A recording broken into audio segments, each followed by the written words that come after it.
جن لوگوں کا اسلاف کے ساتھ احترام، تعظیم، اعتماد اور محبت کا تعلق کمزور پڑ جاتا ہے، وہ بڑی آسانی سے فتنوں کا شکار ہو جاتے ہیں۔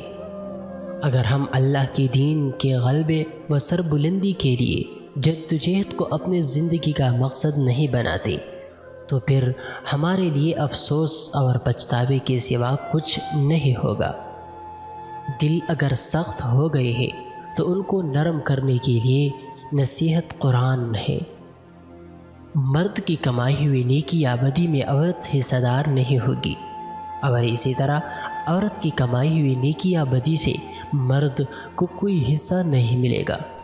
تمام حقائق میں سب سے پائق حق یہی ہے کہ اللہ کے زمین پر اسی کے اختیار کو عملاً نافذ و غالب ہونا چاہیے۔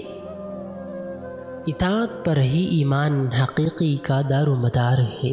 اگر اطاعت موجود ہے تو ایمان موجود ہے، اور اگر اطاعت نہیں ہے تو ایمان بھی نہیں ہے۔ اللہ تعالیٰ کو اپنے مالک اور معبود کی حیثیت سے جانیے اور تسلیم کیجیے، اس کی ہدایات کو مانیے اور بھرپور زندگی کو اس کی عبادت میں دیجیے۔ یہ امت پیغام محمدی صلی اللہ علیہ وسلم کی امین ہے۔ اس پیغام کو پوری نوع انسانی تک پہنچانا اس کے ذمہ ہے۔ حضرت محمد صلی اللہ علیہ وسلم آخری نبی اور آخری رسول ہے، لہٰذا آپ صلی اللہ علیہ وسلم کی امت بھی آخری امت ہے۔ یہ اس لیے برپا کی گئی ہے کہ تا قیامت نوع انسانی پر اپنے قول و عمل سے حق کی شہادت دے۔ شریعت کے جس حکم پر عمل ہو سکتا ہے اور ہم نہ کریں تو مجرم ہم خود ہیں۔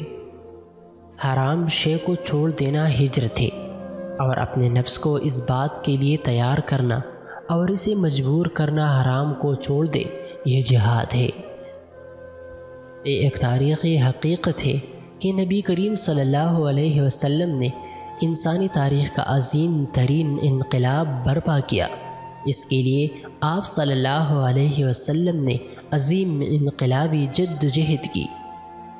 انبیاء اور رسولوں کی دعوت کا اندازہ یہ رہا ہے کہ وہ سوسائٹی کے اعلیٰ ترین طبقات کو سب سے پہلے مخاطب کرتے تھے۔ یہ امت پیغام محمد صلی اللہ علیہ وسلم کی امین ہے۔ اس پیغام کو پوری نوع انسانی تک پہنچانا اس کے ذمے ہے۔